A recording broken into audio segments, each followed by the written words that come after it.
Hello. Before we begin, a quick note. The Boy to Sleep podcast relies on you and sponsors, which means you will hear a quick advertisement before the beginning of tonight's episode. While the podcast is free, you are welcome to subscribe for just $2.99 per month, which supports the creation of this podcast and gives you an ad-free listening experience. Simply click the link in the show notes from your podcast app. Rest easy.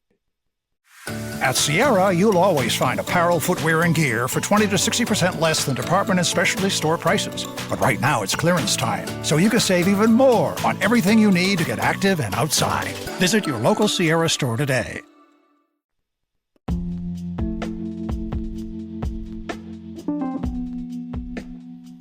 Hello. Welcome to the Bore You to Sleep podcast. The podcast that will hopefully help you get to sleep. I am going to read an open source book, one that is not particularly interesting, but one that is hopefully boring enough to get you to sleep. Tonight's reading comes from A Treatise on Bread and Bread Making, written by Sylvester Graham and published in 1837.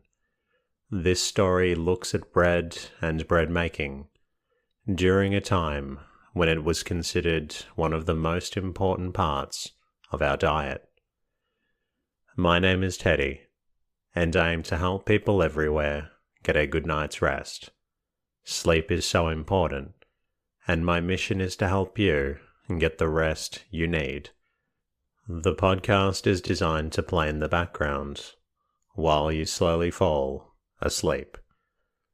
Thank you to everyone who shared their words of gratitude with me during the week, whether through the website or your podcast app. Your messages mean the world to me. My goal is to keep this podcast free and accessible to everyone.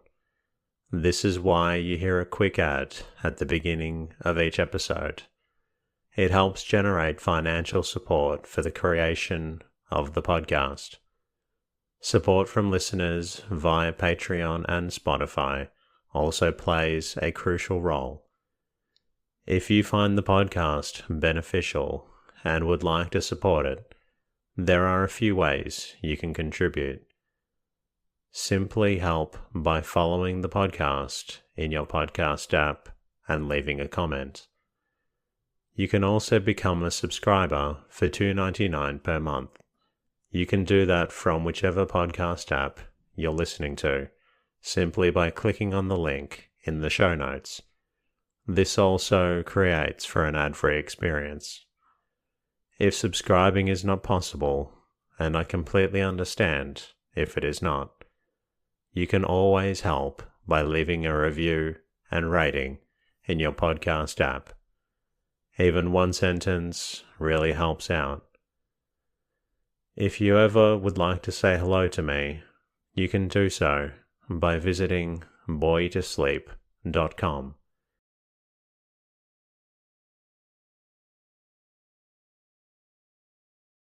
You may not know that it started from my own struggles with sleep.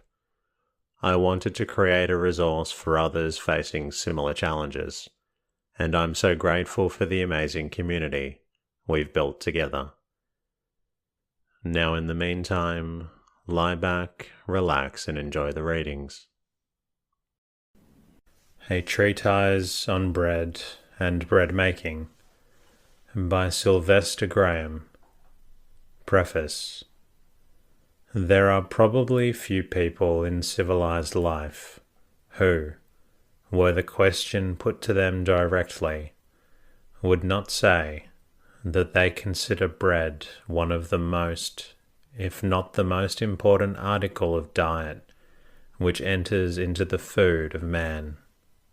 And yet there is, in reality, almost a total and universal carelessness about the character of bread.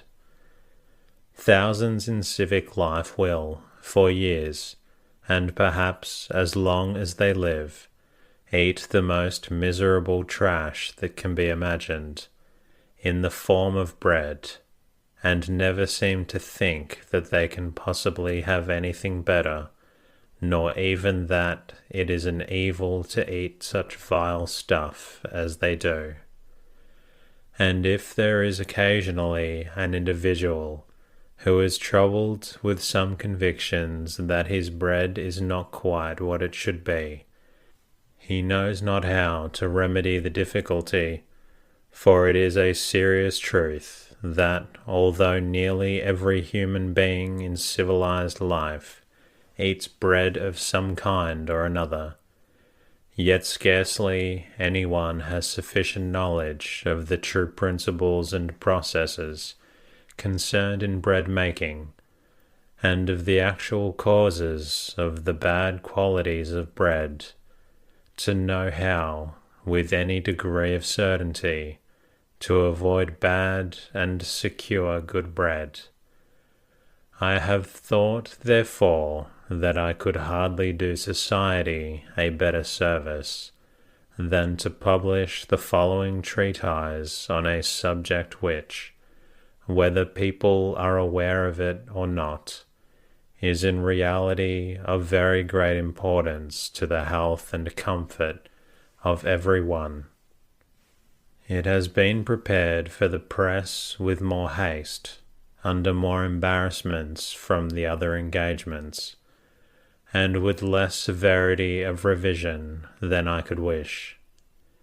Yet whatever may be its defects of arrangement, method, or style, I have taken care to have the principles correct, and the instructions such as, if attended to, will enable every one who is heartily devoted to the object to make good bread. I must, however, acknowledge that I have very little expectation that proper attention will be paid to this subject, as long as the dietetic habits of society continue to be what they are, while the various preparations of animal food constitute so important a portion of human aliment. The quality of bread will be greatly disregarded and neglected, and people will continue almost universally to be cursed with poor bread.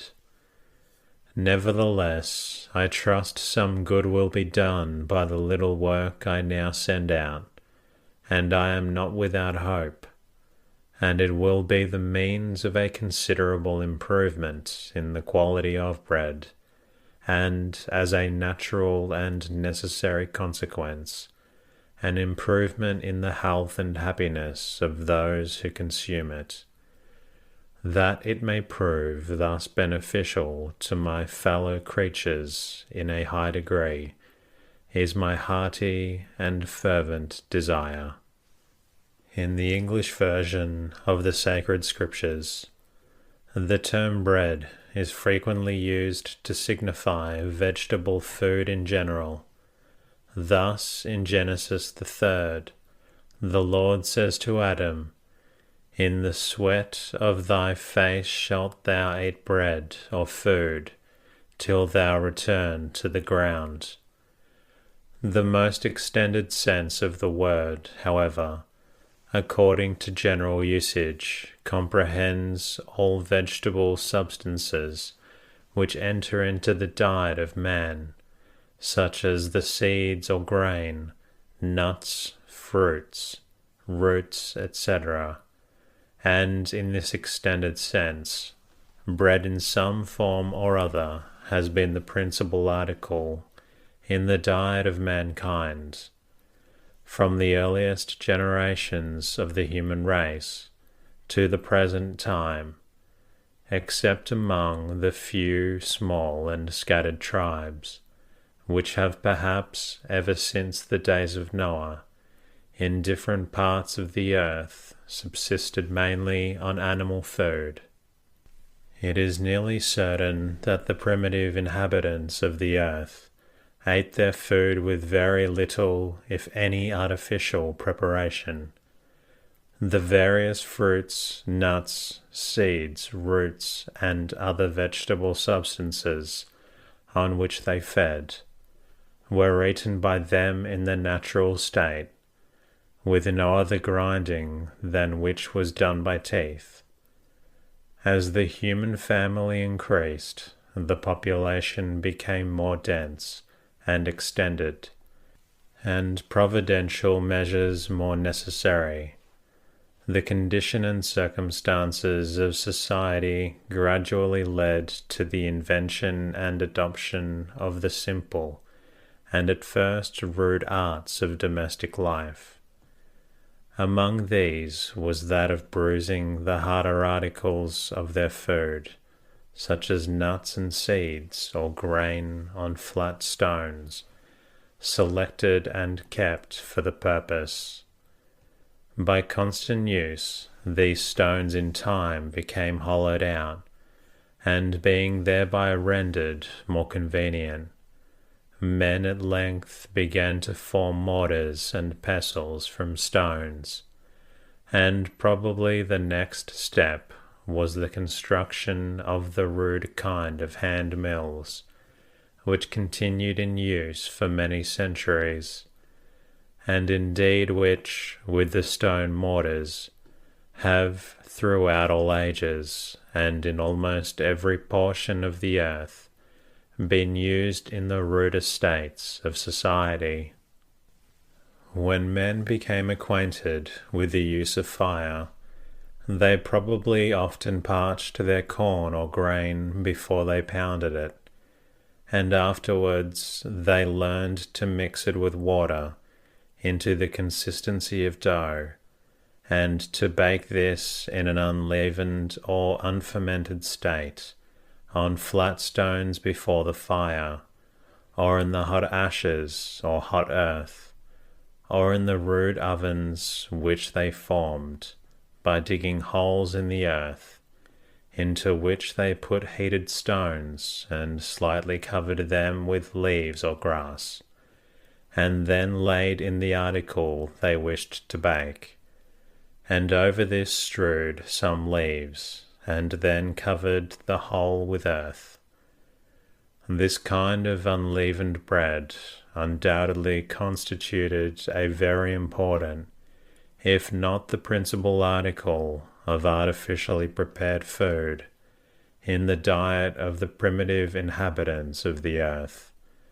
For many centuries, and the same, or very nearly the same kind of bread continued in general use down to the days of Abraham, and it is probable that the unleavened bread used by his descendants at the feast of the Passover, before and after they left Egypt, was of the same kind. It is hardly possible, however, that it could have been otherwise than that at a much earlier period larger quantities of this dough were occasionally made than were immediately baked, and consequently portions of it were suffered to stand and ferment, and by this means men were in process of time learned to make leavened or raised bread. At how early a date loaf or raised bread came into common use, it is impossible now to ascertain with any considerable degree of precision.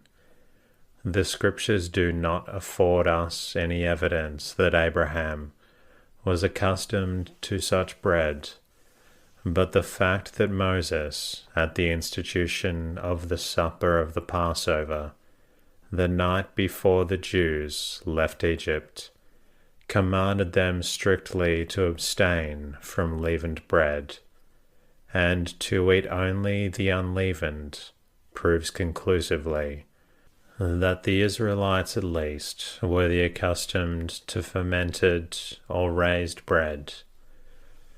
Neither history nor tradition enables us to speak with any degree of confidence in regard to the period at which other nations became acquainted with the art of bread-making, but from all that has come down to us from ancient times, we learn that the primitive generations of every nation subsisted on fruits and other products of vegetable kingdom in their uncooked or natural state.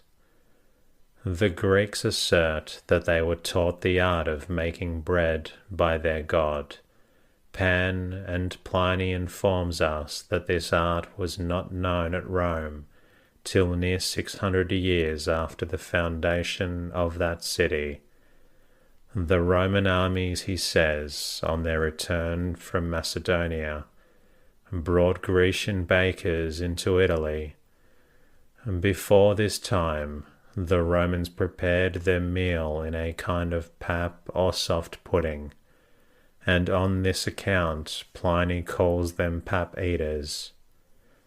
But though the Egyptians and Israelites were probably among the earliest portions of the human family who became acquainted with the art of making loaf or raised bread, the quality of their bread continued to be exceedingly simple and coarse for many generations.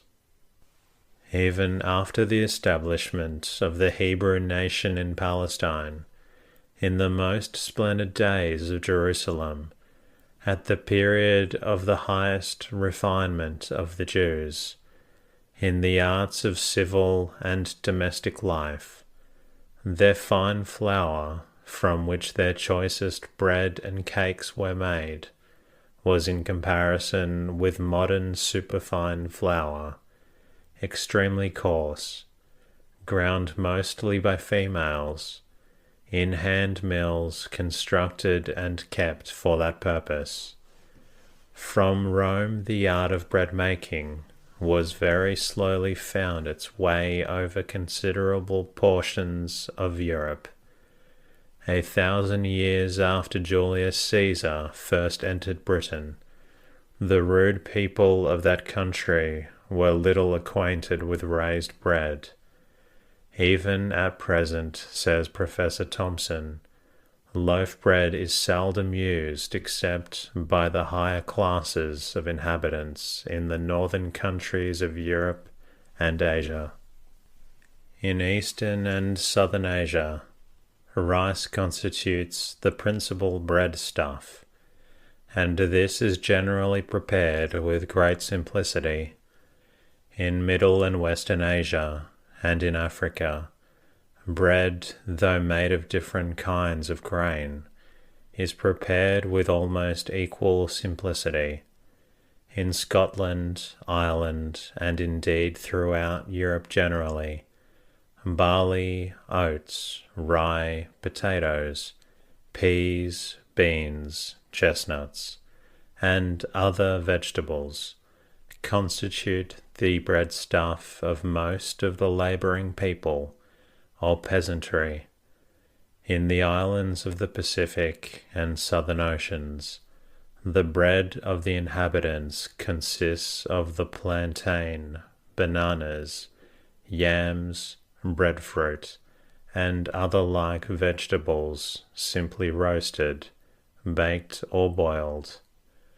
Bread, therefore, of some kind or other, made of some of the products of the vegetable kingdom, has probably in almost every portion of the world and every period of time been one of the first and most important and universal articles of food, artificially prepared by cooking, which has entered into the diet of mankind, and hence it has with great prosperity been called the staff of life. If man were to subsist wholly on alimentary substances in their natural state, or without any artificial preparation by cooking, then he would be obliged to use his teeth freely in masticating his food, and by doing so not only preserve his teeth from decay and keep them in sound health, but at the same time and by the same means would he thoroughly mix his food with the fluid of his mouth, and thus prepare it both for swallowing and for the action of the stomach. And by the same means also, he would be made to swallow his food slowly, as the welfare of the stomach and of the whole system requires he should. Again, if man were to subsist wholly on uncooked food, he would never suffer from the improper temperature on his aliment. Hot substances taken into the mouth serve more directly and powerfully to destroy the teeth than any other cause which acts immediately upon them, and hot food and drink received into the stomach always in some degree debilitate that organ, and through it every other organ and portion of the whole system, diminishing as an ultimate result the vital power of every part, impairing every function, and increasing the susceptibility of the whole body to the action of disturbing causes and predisposing it to disease. Again, if man were to subsist entirely on food in a natural state, he would never suffer from concentrated aliment. Every substance in nature which God has prepared for the food of man consists of both nutritious and non-nutritious matter. The proportions vary in different kinds of food. Thus, in 100 pounds of potatoes, there are about 25 pounds of nourishing matter, while in 100 pounds of good wheat, there are about 80 pounds of nourishing matter. There are a few products of the vegetable kingdom which are still higher in the scale of nutriment than wheat, and on the other hand, there is a boundless variety ranging below wheat, extending down to 3 or 4% of nourishment. But nature, without the aid of human art, produces nothing for the alimentary use of man, which is purely a concentrated nutrient substance. And God has constructed man in strict accordance with his general economy of nature. He has organized and endowed the human body with reference to the condition and qualities of those substances in nature which he designed for the food of man. And consequently, while man obeys the laws of constitution and relation which should govern him in regard to his food, he preserves the health and integrity of his elementary organs, and through them of his whole nature, and so far as his dietetic habits are concerned, secures the highest and best conditions of his nature. But if he disregards these laws, and by artificial means greatly departs from the natural adaptation of things, he inevitably brings evil on himself and on his posterity. It has been fully proved that bulk, or a due proportion, of innutritious matter in our food is quite as important to health as nourishment. Human beings may subsist from childhood to extreme old age on good potatoes and pure water alone, and enjoy the best and most uninterrupted health, and possess the greatest muscular power and ability to endure protracted fatigue and exposure. But if the purely nutrient matter of the potato be separated out by artificial means, and human beings, fed exclusively on this concentrated form of aliment and water pure, they will soon perish, because the alimentary organs of man are not constituted and endowed for such kinds of food. And this is true of all animals, in the higher orders at least. We know that dogs fed on sugar and water, gum and water, fine flour bread and water, or any other kind of concentrated aliment will soon languish and droop and emaciate and die. But if a due proportion of proper innutritious substance be mixed with these concentrated forms of aliment, the dogs will subsist on them and remain healthy. So if horses, cows, deer, sheep, and other grass-eating animals be fed on grain alone, they will soon lose their appetite and begin to droop, and will shortly perish. But if a due proportion of straw or shavings of wood be given with them their grain, they will continue to do well. Man is affected in the same manner.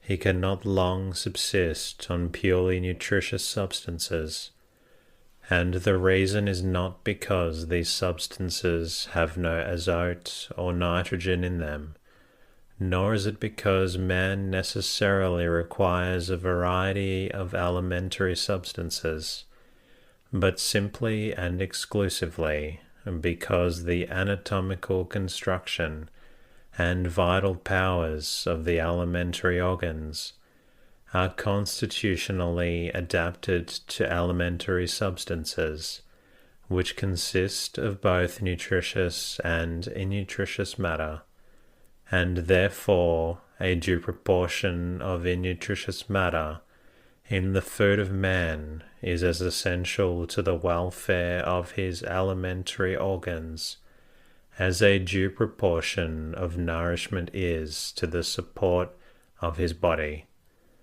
Again, if a man subsisted wholly on uncooked food, he would not only be preserved from improper concentrations, but also from pernicious combinations of alimentary substances. The alimentary organs of man, like those of the horse, ox, sheep, dog, cat, and most or all other animals of the higher orders, if not in fact of all other animals without limitation, possess the vital capability of so accommodating themselves to emergencies that they can be made to digest almost every vegetable and animal substance in nature. Nevertheless, it is incontestably true that the alimentary organs of man and of all animals can manage one kind of food at a time better than a mixed ingestion, for it is important that the solvent fluids secreted by the stomach and other organs belonging to the alimentary apparatus should be at the same time equally well adapted to the entirely different kinds of foods. I do not say that the alimentary organs of man cannot, by long habits, be brought into such a condition as that, while that condition remains, they will not manage a mixed ingestion of animal and vegetable food, with more immediate comfort and satisfaction to themselves and the individual, than they will an ingestion of pure vegetable food. But this does not militate against the general principle in the least, for it is nevertheless true, and the same organs are capable of being brought into a condition in which they will manage an ingestion of unmixed food of either kind, with less embarrassment and injury to themselves and the whole system than they can the mixed food in any condition. Hence it is a general law of nature concerning the dietetic habits of man, that simplicity of food at each meal is essential to the highest well-being of the individual and of the race. God has unquestionably provided a great and rich variety of substances for man's nourishment and enjoyment, but it is equally certain that he did not design that man should partake of all this variety at a single meal, nor in a single day nor season, but from meal to meal, from day to day, and from season to season, varying his enjoyment in strictest consistency with the great laws of his nature. And hence all artificial combinations of alimentary substances, and particularly those of a heterogeneous kind, and yet more especially the concentrated forms, must be more or less pernicious to the alimentary organs, and through them to the whole system. Finally, if man subsisted wholly on uncooked food, the undepraved integrity of his appetite, his thorough mastication and slow swallowing, and his simple meal would greatly serve to prevent his overeating, and thus save him from the ruinous effects of one of the most destructive causes operating in civic life. Whatever may be the material, therefore, from which bread is made, when the artificial preparation is of that simple character which leaves the proportions of nutritious and innutritious properties, as nature combined them, and effects little change in the nutritious principles, and retains the natural requisition for the function of the teeth, and thus secures the proper chewing of the food, and the mixing of it with the fluids of the mouth, and swallowing of it slowly. The artificial process militates very little, if at all, against any of the psychological or vital interests of the body. But if our artificial process of bread making concentrates the nutrient properties and destroys the due proportion between the bulk and nourishment, and forms improper changes and combinations in the nutrient elements, and does away the necessity for mastication or chewing, and presents the food in too elevated a temperature or too hot, and enables us to swallow it too rapidly, with little or no exercise of the teeth, and without properly mixing it with the fluids of the mouth, the artificial process or cooking is decidedly and often exceedingly inimical, not only to the vital interests of the alimentary organs, but of the whole human system.